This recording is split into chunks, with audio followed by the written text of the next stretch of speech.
Um, okay, so welcome everyone to this question answer session, which is a follow-up of the very interesting session we did on 4th of May. When can human rights be restricted? And I guess corollary to that, can or should they ever be restricted, right? So this session will be conducted by Ravi Nair, who needs no introduction to most viewers. I think he's a household name in India. He started his career as a journalist, and now all of us know him more as an activist. So over to you, Ravi. Thank you. I think one of you is going to be moderating this because I was upgraded to being a panelist by you folks. So I'm happy to take any questions posed by you folks or anyone else. So I think it would be nice if there may be people who are joining us today who were not present in the previous session. If you could give us a very brief summary of, the conclusions or the topics touched in the previous session, maybe we can start with that. Ravi or Anand, one of you would like to do that. In a few lines, Yes. Anand Grover, the senior advocate from the Supreme Court, touched upon the fact that the edifice was there in Part 3 of the Indian Constitution. However, today the edifice was failing to deliver, and he listed out a number of examples. Kavita gave a broad overview, and she talked about the difficulties of dealing with women's rights, Dalit rights, as well as the problem of accountability. So broadly, these were the issues discussed yesterday. So the first question which comes up is actually posed by Anand. Would you like to pose your question yourself then, since you're still here? Yeah, sure. I would say my question is mostly to Anand Grover, but of course Ravi can also comment on it. And I will read it out because I made it the other day, prepared it. So in the last few years, we are witnessing the dismantling of the Indian Republic. To who does the prime blame go? Is it the Constitution, the institutions that were fallible and were unable to adapt to contemporary changes?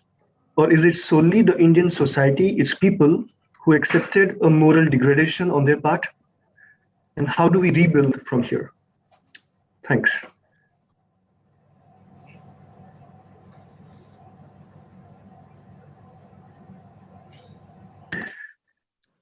Okay, do you want me to answer now? Yes, please go ahead. Well, this is a sort of a political-philosophical question, but I think the answer is quite clear. If you remember, the Nazis took over Germany through very legal and constitutional processes. So, after the experience in Germany, they actually have entrenched provisions. And we have actually also done that through reading of the Constitution and interpreting in a very famous case called the Keshavananda Bharati case, whereby we have enunciated what is known as the basic structure theory. In that there are certain elements of the Constitution which are basic to it and they can never be amended. Like, for example, elections, freedom of speech, equality. There are certain indications, and basically they are the preamble and large number of fundamental rights in Chapter 3. So as far as the Constitution is concerned, according to me, that's in that sense infallible. But the Constitution has to be implemented by Parliament executive and is to be safeguarded by the judiciary.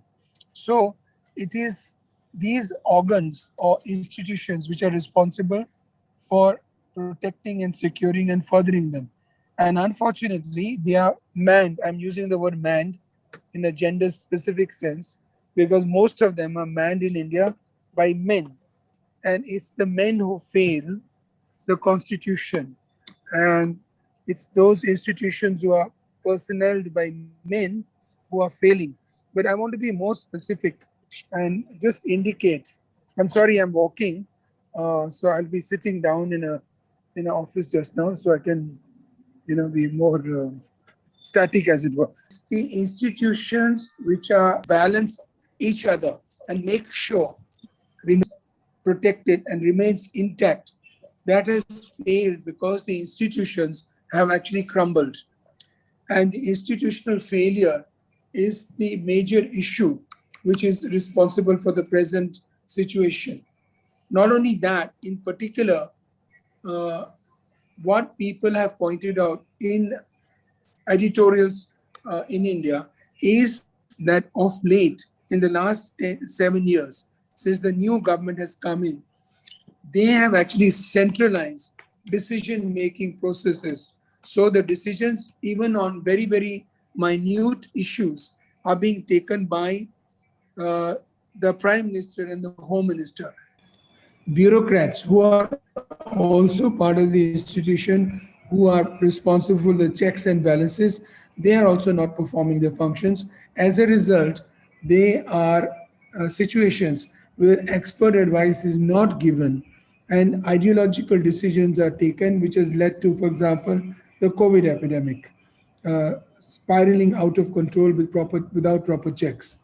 Also, this government has taken on the position that anybody who opposes them has to be considered as an anti-national person, and they slap the most serious offenses on people who have done just as little as spoken out on an issue. Uttar Pradesh, if somebody says, I want an oxygen cylinder, they're being prosecuted by the police. It's gone to that extent, which has resulted in the breakdown of the institutions and led to the infringement of human rights. So I'm putting it in a very nutshell manner. Ravi Nair, if you could please Okay, okay. make your Well, I have a little more radical view than Anand. I believe that there was a design fault in the constitution from day one, and it got only stronger as time went by. And I'll tell you one or two issues to illustrate what I'm saying.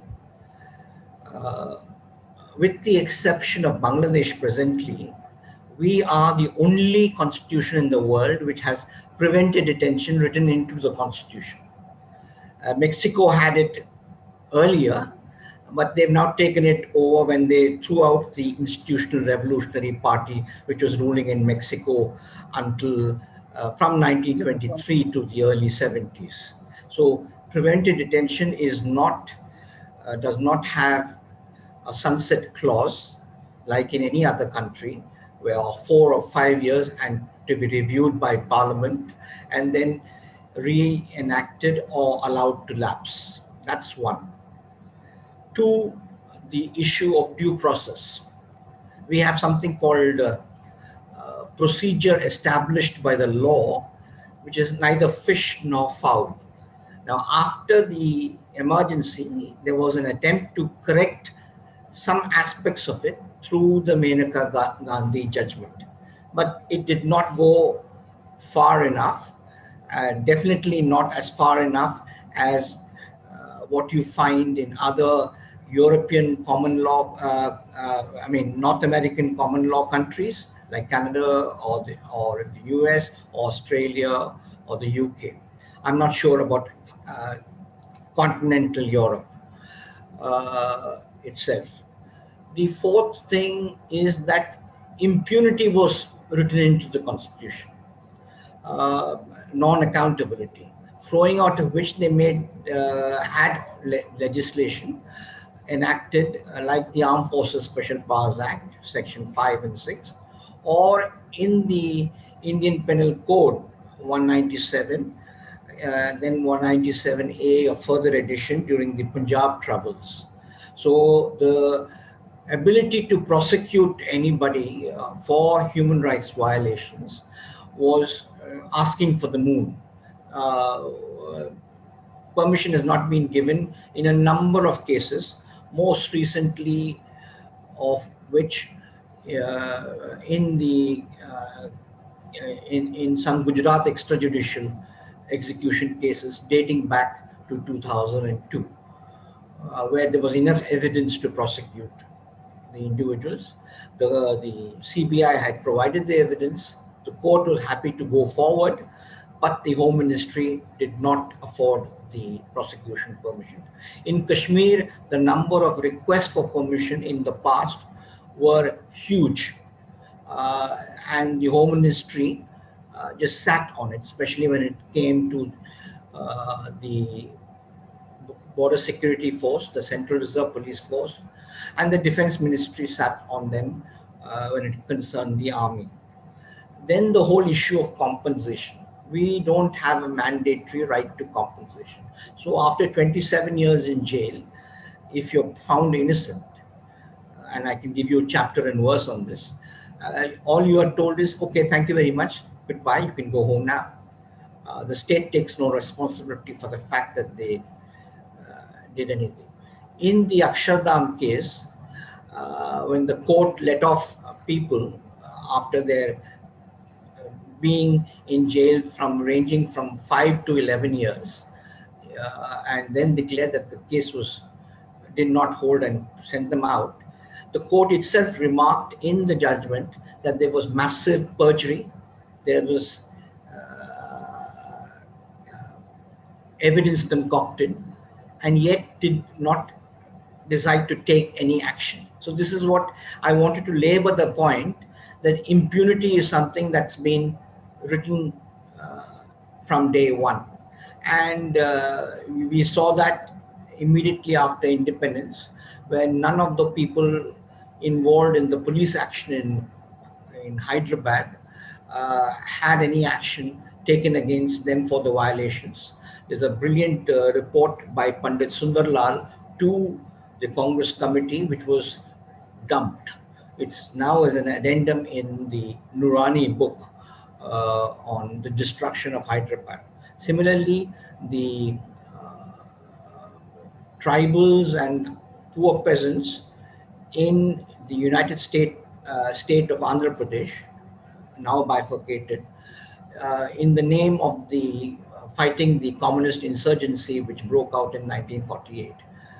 Hundreds of poor peasants were just gunned down, and without any questions asked, and nothing ever came out of any investigation, even perfunctory as it may be.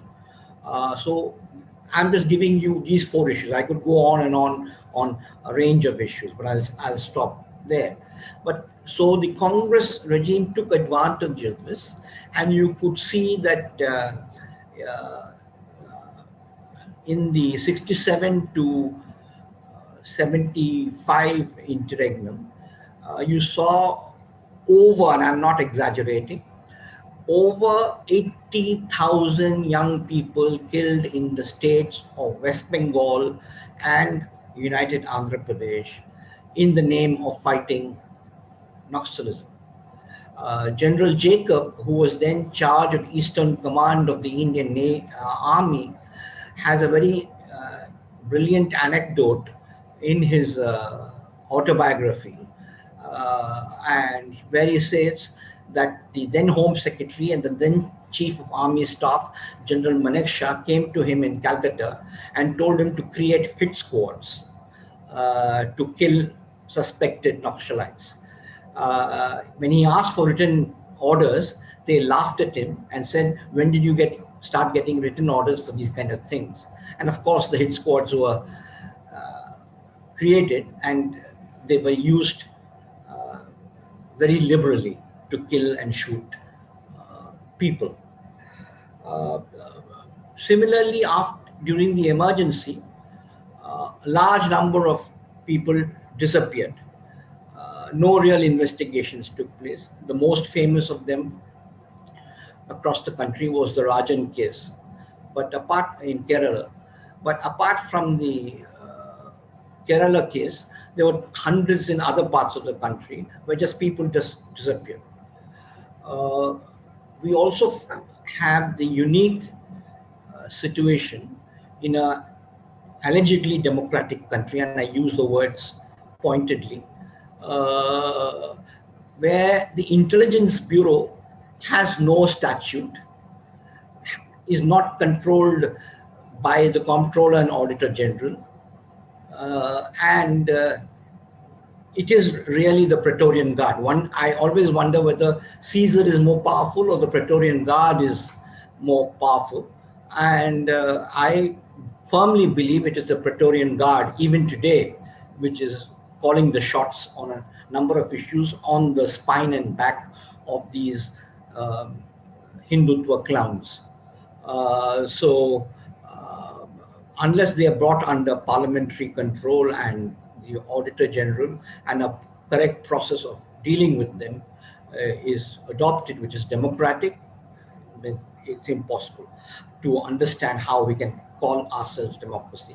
Another institution is the judges. The judges now have arrogated them to themselves the power to appoint themselves, which does not happen in any democratic country in the world. The earlier government interference saw the pendulum swing the other way because there was a lot of governmental interference. But this is not to say that there hasn't been government interference presently, where senior people who from the bar who've been nominated to the bench have fallen short because the government through the intelligence bureau concocted, in my opinion, information against them, so they never came to the bar. One one senior advocate in the High Court in Delhi has not been elevated to the bench because he has an LGBT partner. Thank you very much. Very, very democratic. So I could go on and on about the flaws of the judiciary, but again, for reasons of brevity, I shall desist from doing so. As for the Northeast, it has always been a shooting gallery for the tribals of the Northeast who are considered Untermenschen or lesser people. This has now improved in the Northeast, but the same worldview or Weltanschauung is now prevalent in Chhattisgarh and in particular in central India. In spite of the judgment of the Salvajudum case of the Supreme Court, armed paramilitaries, auxiliaries still continue to operate. In Kashmir, they have 5 or 6 kinds of auxiliaries who are basically armed mercenaries on behalf of the state, who believe in the philosophy of have gun will travel.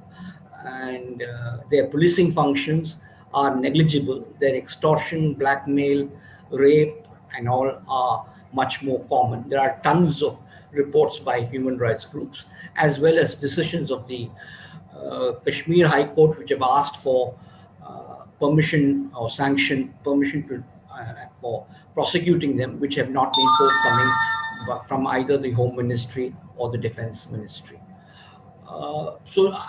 As you can see, all this has been compounded by the fact that the media has collapsed. The media has with 1 or 2 honorable exceptions who are clearly brave standouts. The others have capitulated in a manner which would make Kim Il-sung look jealous as to how he can make media so conform to the state in all its area. We have never had the kind of reporting that the American media did on Iraq or earlier in Vietnam. We have never on the Northeast. never had the kind of reporting on extrajudicial executions, except in parts, which has been done by the Latin American press when the generals rule the roost in Latin America. So these are problems, and I believe that the constitution, any government that comes post this Hindutva crowd, which it will in 2 years' time, I think the people are sick and tired of these clowns. It must not go back to as is, where is basis. There must be a genuine rethink on some of these issues and strengthen the innards of the constitution, processes and procedures, to make sure that they are not again and again repeated, because otherwise, as George Santayana says, those who do not learn from history are condemned to repeat it. So I think I'd better stop here. Elena had two very interesting questions, but if you would permit me, Elena, I would like to ask a brief question, because this is really connected to what Ravi Nair has been saying. So what you have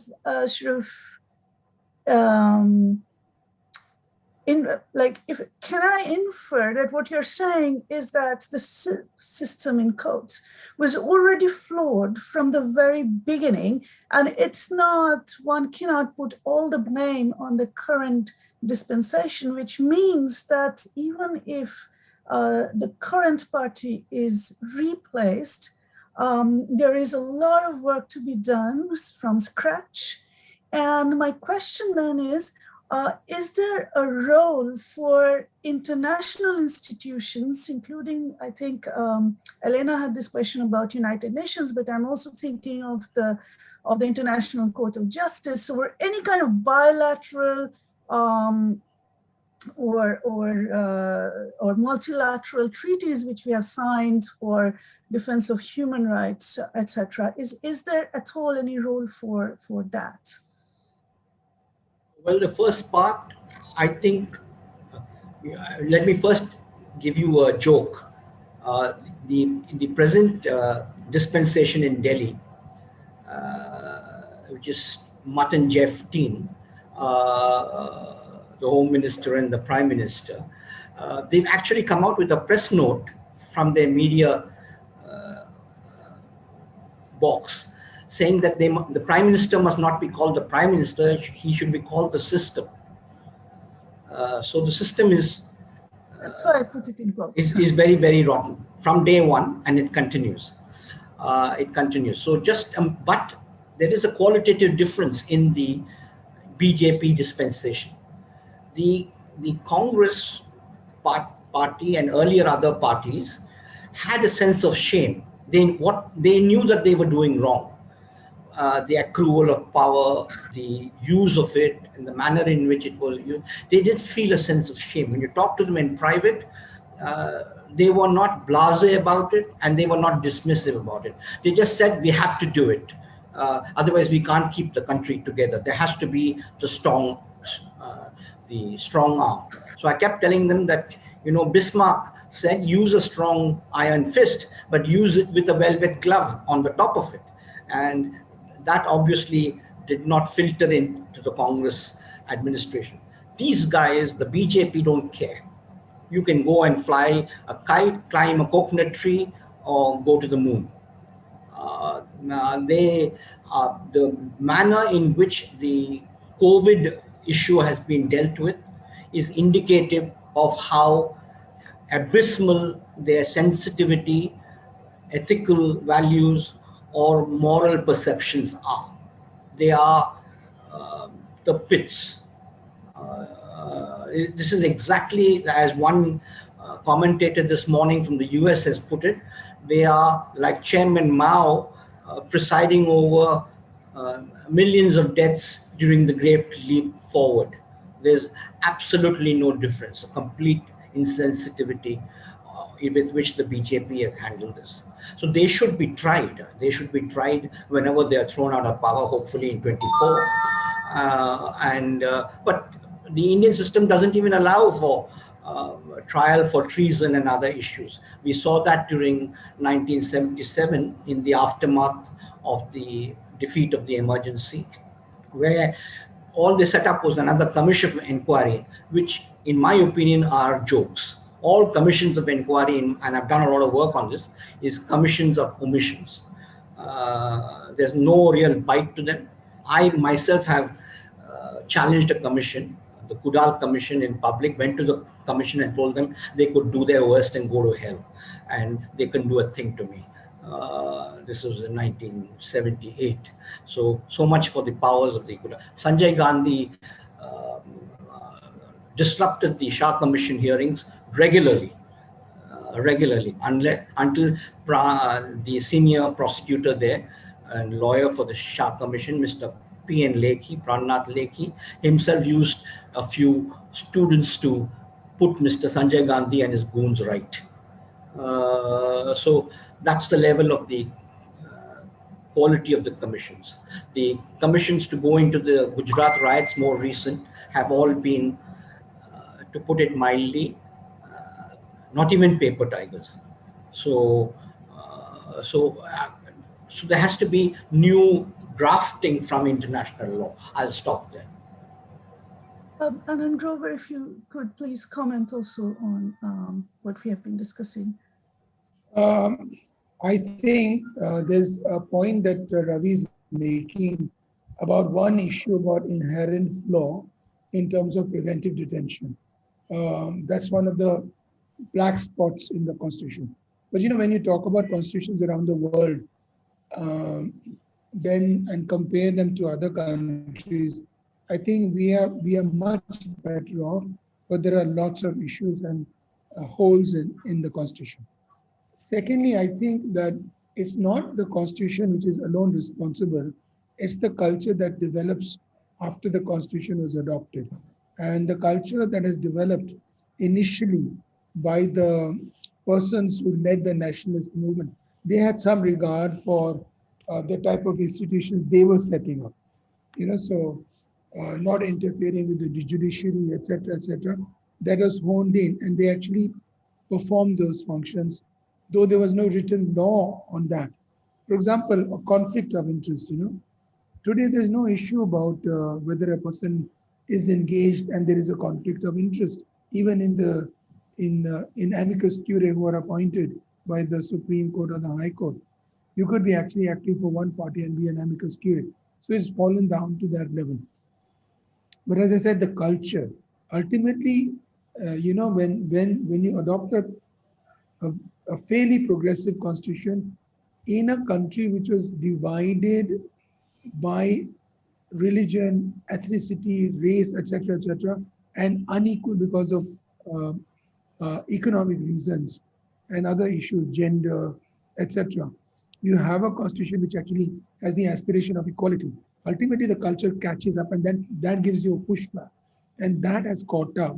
And though we have very progressive measures, including, for example, reservations or what Americans call affirmative action for the weaker sections of society, the catch up from the past comes in, and that is the pushback to the constitution. And their inequality and the dominant sections of society exert their power. It is actually dependent upon how the elite, because they are in power, the political elite, the economic elite, the bureaucracy, and the institutions which are set up, how they perform, which allows for a transformation of society. Because the constitution is transformative in nature. It aspires from an unequal society to be an equal society and puts in structures. These structures are personneled by people who don't believe in equality, for instance, whether it's the police and most of our lawyers. I mean, I can tell you that 90% of the lawyers who argue about equality do not believe in it. In fact, as an aside, when the COVID thing hit India, there was a joke. How are the middle class going to work in their homes? Because they don't do it. They have people to work for them. Okay, that's the inequality. Now, I'm lucky. I was brought up in England, and I did all the housework and did my professional work. but 90% of my colleagues complained a lot. And you can imagine who did the work. It was women at the end of the day, even in those households. So this gross inequality because of gender, because of caste, because of ethnicity, because of religion, that was what was given at the time of independence. And you aspired in a constitution, a hugely radical measure. And then the past catches up. And it's the battle between the aspiration and the past, which is the battle that is going on. And now we have a government which is led by the dominant party, which doesn't believe in some of those issues. It actually doesn't believe in equality between Muslims and Hindus, for instance. So you are really dealing with a very, very difficult situation. And they don't believe in the freedom of speech as it is in the Constitution, as it has been interpreted. So we are actually now in a very different situation. Even with the best of the Constitution, this has come about, you know, and I'm comparing it with all the flaws with lots of other constitutions. And the Pakistan constitution is this very similar to ours. They've adopted ours, the Kenyan constitution. But look what they're doing over a long period of time. Notwithstanding the fact what Ravi has pointed out correctly, that there are lots of inherent flaws in the written constitution also. But I think we are passing through a very difficult time where the ethos of the constitution, the preambulatory um, vision of the constitution is sought to be changed. On equality is the most important article in the constitution, or a series of articles, which is overarching in international law, in human rights law, and in India, the equality and equal protection of laws. That is actually, yeah, that is actually being sought to be changed radically without changing the constitution. So in name, constitution has equality and equal protection, like say for Pakistan has, but you don't have to actually implement it in the manner, in letter and spirit. So they are doing it through various laws, and if the courts uphold them, you undermine the constitution, and that's what's going on. So we are in a very, very difficult situation in the present era. Thank you. Thank you. I don't know, maybe you can go ahead and ask your questions. And if it's possible, you could maybe club them together and then we ask. I will do that. Wonderful. Thank you, Mr. Grover. Thank you, Mr. Nair. I have received some questions from people who attended the panel, the long version, and have now handed in questions for the Q&A. So I will do my best to do justice to those questions. One person approached us saying, oh, Anand Grover is a former UN Special Rapporteur, but hasn't the UN somewhat become obsolete? So there is this question to you of, as a former UN Special Rapporteur, do you still have faith in UN mechanisms? And the image that exists of UN Special Rapporteurs is that they send very disappointed letters to governments and say, oh, please change this law or exercise caution here. Is that still useful? And is there perhaps a difference between economic and social rights rapporteurs, such as you are with the right to health, thank you. Or is there a difference between that and civil and political rights rapporteurs? Thank you. Okay, actually, there's no real difference in terms of the mechanism, but I think your question is a larger question about what is the role of the UN. So, the countries, the nations have got together and evolved a system which is not that scrutinizing. Okay, sanctions are imposed very, very, very rarely, and that's only if the leading countries, they agree to it. Uh, how many countries are actually completely devoid of any kind of human rights regime, but there are no sanctions against them? And it depends on what the relationship of the leading developed countries is with that particular country, which will determine whether sanctions will be imposed. And even if sanctions are imposed, are you actually going to get somewhere? So the sanction is the last resort, but there are mechanisms within the UN system which are important, though they do not achieve the necessary objective, I think, of trying to ameliorate human rights situation. So let's go step by step. The, the periodical review or reviews under the various covenants, those allow the UN system to look at, to advise the NGOs and alternative groups to come in and actually forcefully articulate their point of view. So there's certain amount of accountability within the UN on account of those systems. The special rapporteurs in that context occupy a very special place because they are independent of any influence or supposed to be of any government. So when I was a special rapporteur, nobody could tell me what I should do. And the health rapporteur actually has the right to address both the Human Rights Council and the UN General Assembly. But on all issues, when the reporting is done for states, you have to report to the Human Rights Council. But let me just illustrate, and these have valuable inputs because you cannot only ask for that kind of mechanism, which would be enforceable, implementable, and executable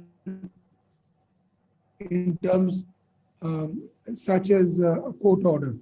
That's not the system that the UN works with, except if countries have actually signed on to various covenants, and even the covenants like the Civil and Political Rights Covenant, economic signed on, or the states have signed on, the optional protocol, then they are amenable to the jurisdiction of those committees and which are like courts, whether it's the CEDAW committee or whatever.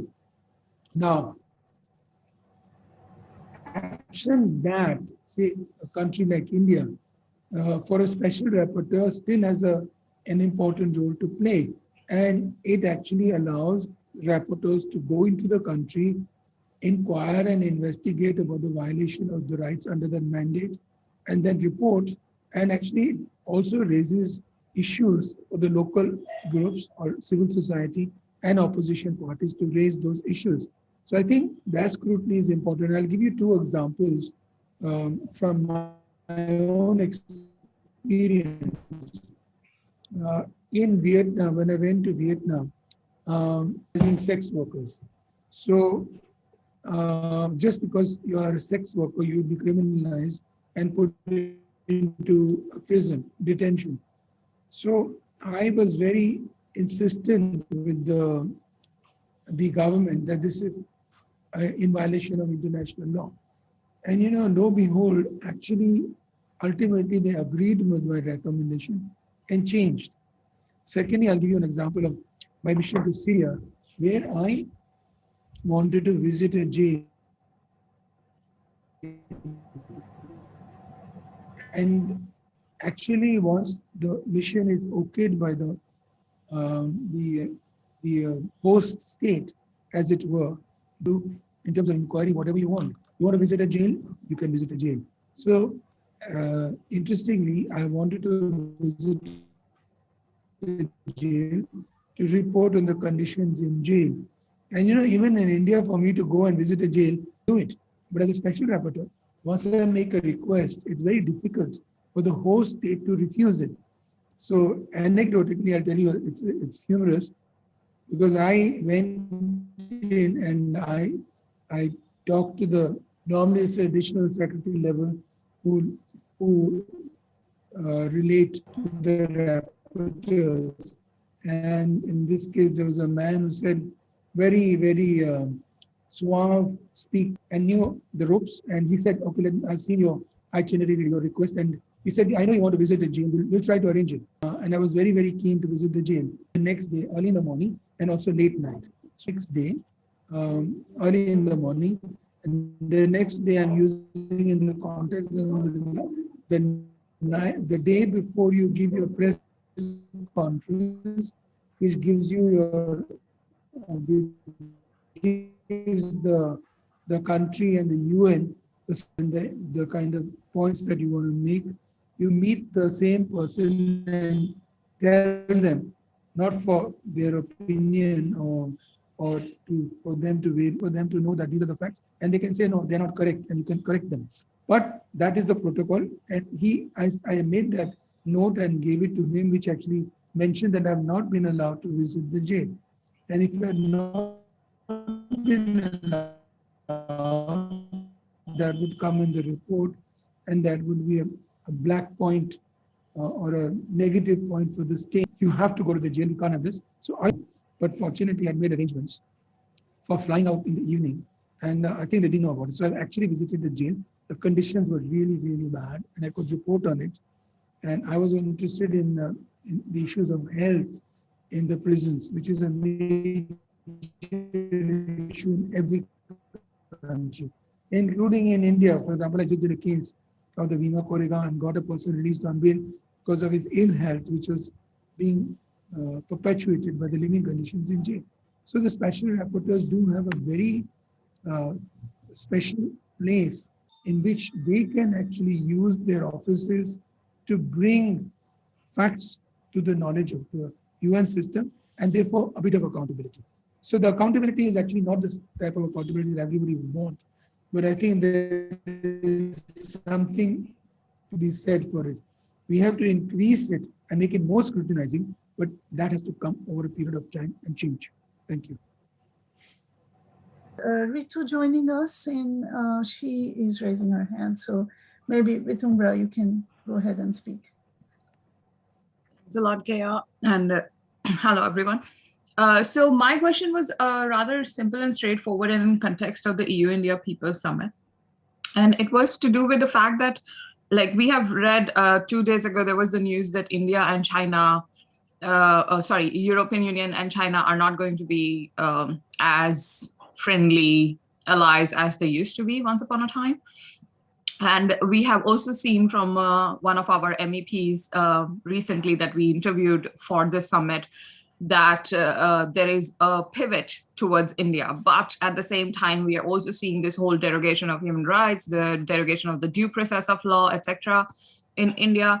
And it's not that this is not happening in parts of European Union, that's also there, to be honest.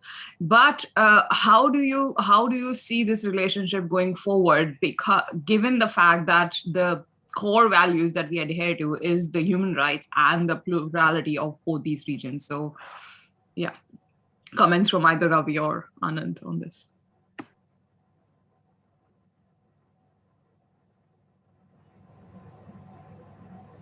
Anand, do you want to say something? Ravi, you go first.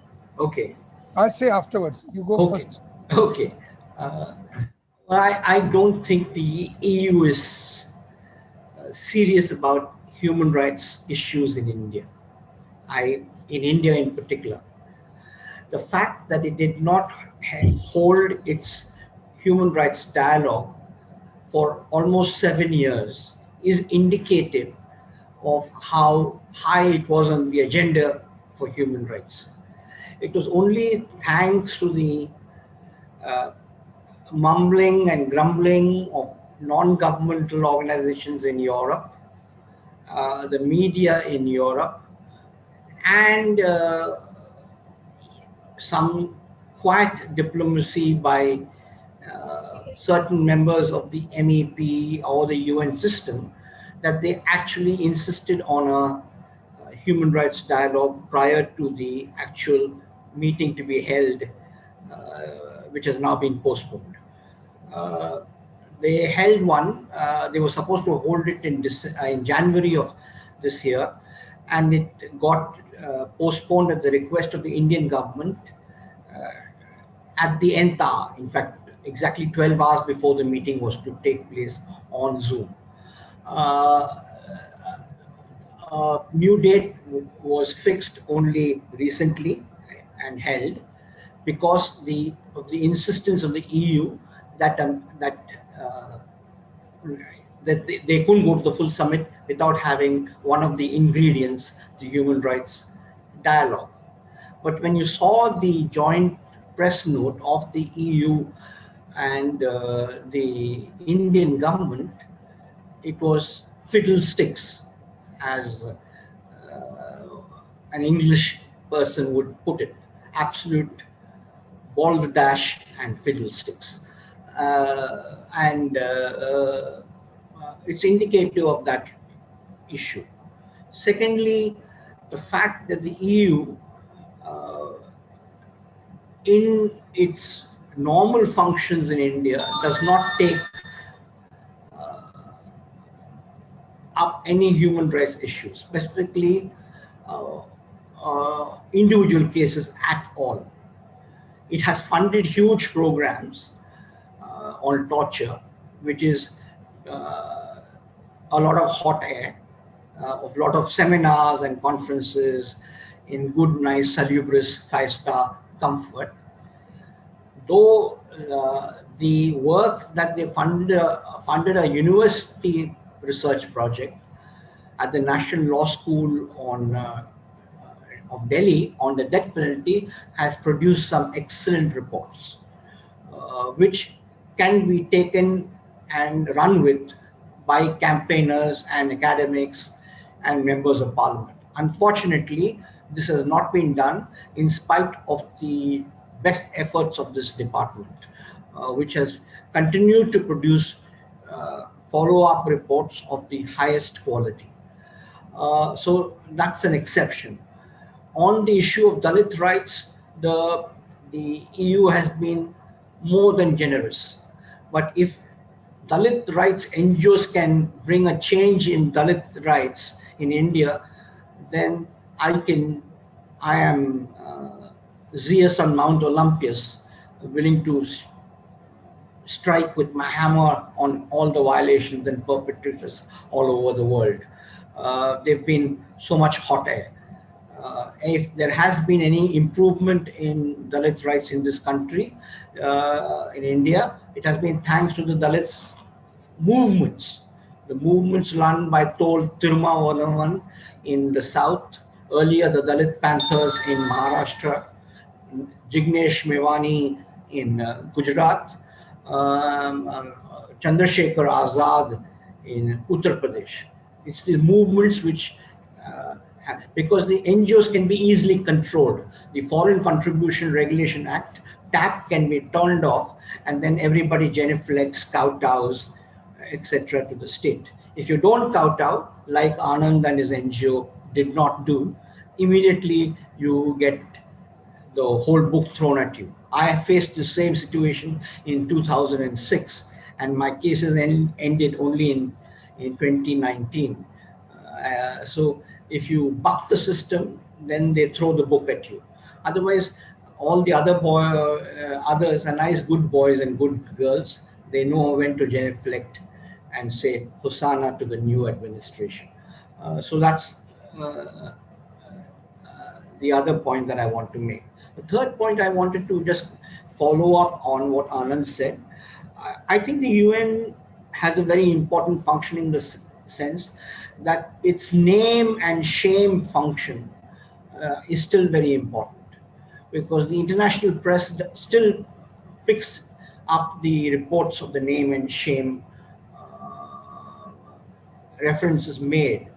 Secondly, the reports of the special rapporteur, as long as you lobby with it, and their NGOs have been very bad, and governments have been very bad, those who portray themselves as democratic, in that they should take it and lobby with it in the third committee of the UN, which is a political committee, and the fifth committee, which is a finance committee, which hardly any NGOs or governments do. In the past, they did.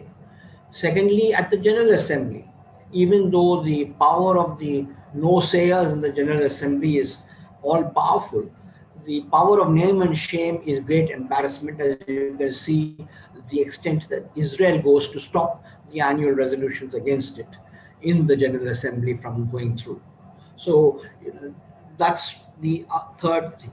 Second, the special rapporteurs, many of them are appointed because they are amenable to a great amount of dialogue, sometimes nearing dialoguing with Godot, with governments.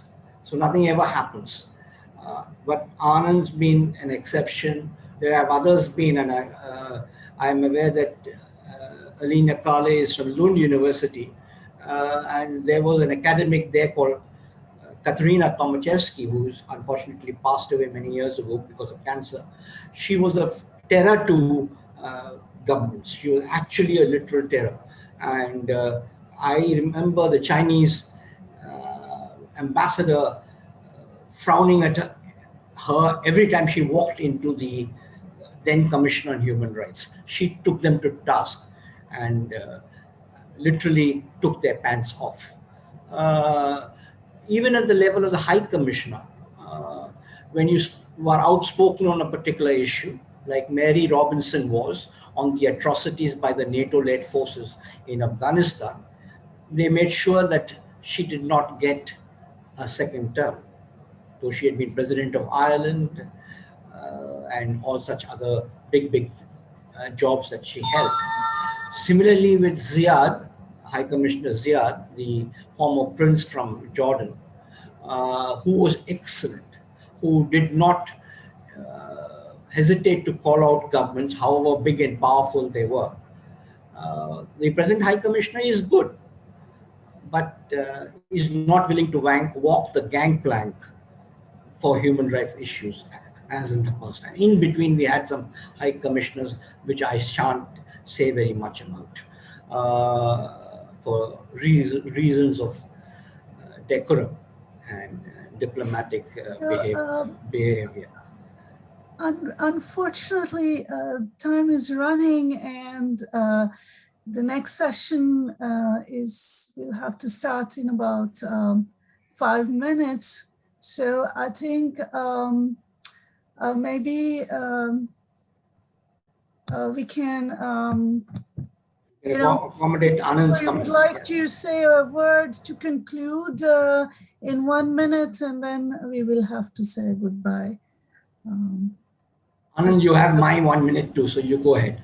Okay, I think the Ravi's made most of the points, but I just want to add that actually all countries and states, and the European Union is no exception. You know, when they talk of human rights in another country, they have to actually look back to their corporate supporters, and it's mainly the corporates who determine the agenda, whether it's free trade agreements or negotiations, because most of the negotiations are about what trade should take place, and so concessions, restrictions, how they should be lifted. Those are the primary areas that the governments are concerned, and that's where the corporates play a role. Human rights is a subsidiary argument, and for the states, and they raise it because the NGOs in their own countries they push it, or it is used as a stick to beat. And the classical example is China. I mean, you know, with all the record of human rights violations in China, is the U.S. government prepared to impose sanctions? No, it's just impossible, because actually the US will be worse off. And that's also to do with the other issue that in the world economic situation today, both China and India are ascendant countries. US and Europe are declining economic countries. So that plays a very big important role in trying to impose sanctions. For example, as I always say, if the US wanted to impose sanctions in 1999, that's the time when India wanted to fix YK2. I don't know if you know that. Uh, all the computers had only dates up to 1999, and there was no 2000. So Indian computer scientists were, or software programmers were working just to fix that all over the world, and that's when they found their place in the sun, as it were. But at that time, India wanted the US, and the US could have done a lot. Today, if the US imposes sanctions, it'll be the US which will be hurt, whether it's India or China. So, you know, so they have to think about the economic situations. And in that context, human rights plays a very, very small part. And it's up to the NGOs in the EU countries or in the US to hammer home those points.